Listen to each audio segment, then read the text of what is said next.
Welcome to my channel. இப்போ யாரை பற்றி பேச போகிறேன்னா, வலைதளத்தில் நான் தான் நம்பர் 1 சேனலு. அப்புறம் உனக்கு 5000 சப்ஸ்கிரைபர் தான் இருக்குது, எனக்கு பார்த்தீங்கன்னா 1 மில்லியன் சப்ஸ்கிரைபர் இருக்குது. உன் சேனலில் என்னை பற்றி பேசுகிறதுனால தான் வியூஸ் பார்க்குறாங்க அப்படின்னு சொல்லிவிட்டு நம்பர் 1 சொல்லிட்டு இருக்கிறாரு.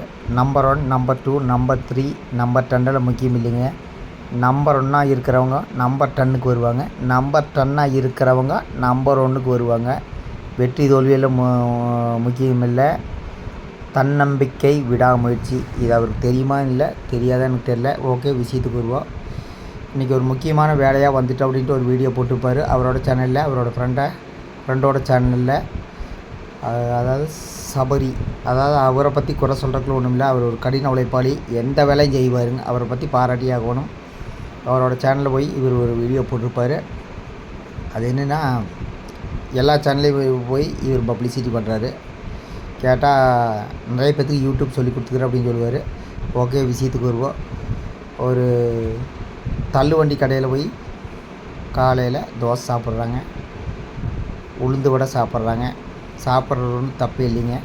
இவர் கொஞ்ச நாளைக்கு முன்னாடி தள்ளுவண்டிக்காரர்களில் கொஞ்சம் கேவலமாக பேசியிருப்பார். அது என்னென்னா, ஒரு தள்ளுவண்டி கடையில் போய் டிஃபன் வாங்கினேன், வாயில் வைக்க முடியல, ஹோட்டல் நடத்த தெரியாதனால ஹோட்டல் வைக்கிறாங்க அப்படின்னு சொல்லியிருப்பார்.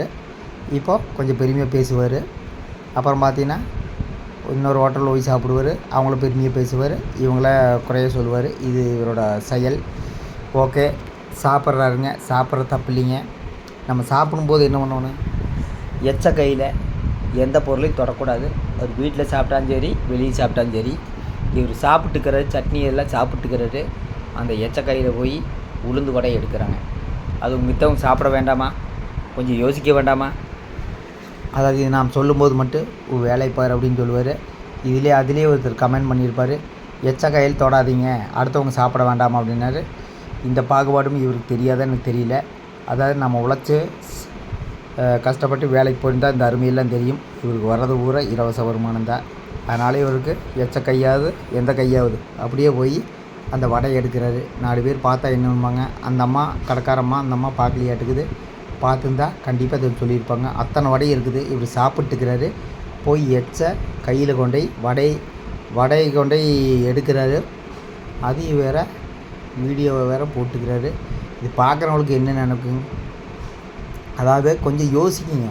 அதாவது இவர் தான் யோசிக்கணும். அந்த எச்ச கையில் அத்தனை வடை இருக்குது. இவர் போய் வடை கேட்டால் கடைக்காரன் எடுத்து கொடுப்பா, இவர் போய் அந்த எச்ச கையில் போய் அந்த வடையை எடுத்துகிட்டு சாப்பிட்றாரு. அத்தனை பேர் சாப்பிட வேண்டாமா? கொஞ்சம் யோசிக்க வேண்டாமா? அப்புறம் கேட்டால் இவர் திட்டி வீடியோ போடுவா இல்லைன்னு சொல்லுவாங்க. நான் இது திட்டலிங்க, கொஞ்சம் நாம் யோசிக்கணும். இவராவது யோசிக்கணும். நம்ம எச்ச கையில் இந்த வடையை எடுக்கலாமா அப்படின்னா கண்டிப்பாக எடுக்கக்கூடாது. அதெல்லாம் இதில் உழைச்சி சம்பாதிச்சுன்னு அது அருமை தெரியும். இவருக்கு வர்றதெல்லாம் இலவச வருமானம். அதனால் இவருக்கு இதெல்லாம் எதுவுமே தெரியாது. நம்ம சொல்லும்போது மட்டும் நம்மளை எதிர்க்கிறதுக்கு ஒரு கூட்டம் வருவாங்க.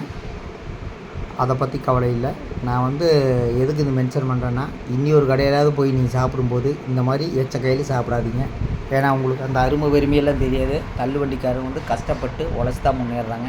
உங்களை மாதிரி இலவச வருமானம் பார்த்து முன்னேறல. கேட்டால் அமெரிக்காவிலேருந்து எனக்கு சம்பளம் கொடுக்குறேன், நீயா சம்பளம் கொடுக்குற அப்படிம்பாங்க.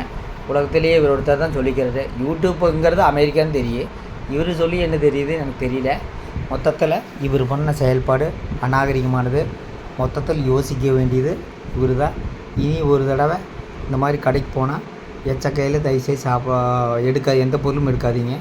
நம்ம சுத்தபத்தமாக இருந்தால் தான் நம்ம உடம்பு சுத்தபத்தமாக இருக்கும். மொத்தத்தில் சாப்பிட்ற இடத்துல போய் நீங்கள் எச்ச கையில் எடுத்தது ரொம்ப ரொம்ப தப்பு. அடுத்த டைமாவது கொஞ்சம் திருத்திக்குங்க. அதாவது இவர் என்ன வீடியோ போட்டாலும் பார்க்குறக்கு ஒரு கூட்டம் இருக்குது, நாம் சொல்லும்போது எதிர்க்கிற ஒரு கூட்டம் இருக்குது. மொத்தத்தில் இவருக்கு என்னென்னா எதுக்கும் இல்லைங்க. நம்ம எந்த வீடியோ போட்டாலும் நம்மளுக்கு ஆதரிப்பாங்க அப்படின்னு நினச்சிட்டு இருக்கிறாரு. அது தப்பு. ஒரு நாள் வலைதளம் உங்களை கவிழ்த்தி விடும். அப்போ நீங்கள் யோசிப்பீங்க. அப்போ சிந்திக்க வேண்டியது நீங்கள் தான். ஒரு கடையில் போய் ஒரு பொருள் கேட்கணுன்னா அவங்க வீட்டுக்கு கேளுங்க. எச்ச கையிலேன்னு தாராளம் எடுக்கலாங்க, கை கழுவிட்டு போய் எடுக்கலாங்க. நீங்கள் அப்படியே சட்னி சாம்பார் சாப்பிட்டுக்கிறாரு, அப்படியே கொண்டு எச்ச கையில் எடுக்கிறாரு. இதில் பெருமையை வேறு வீடியோ வேறு போட்டுக்கிறாரு. இதை எதிர்க்கிறதுக்கு ஒரு கூட்டம் வரும்னு நினைக்கிறேன். அதை பற்றி கவலை இல்லை. ஓகே, வணக்கம்.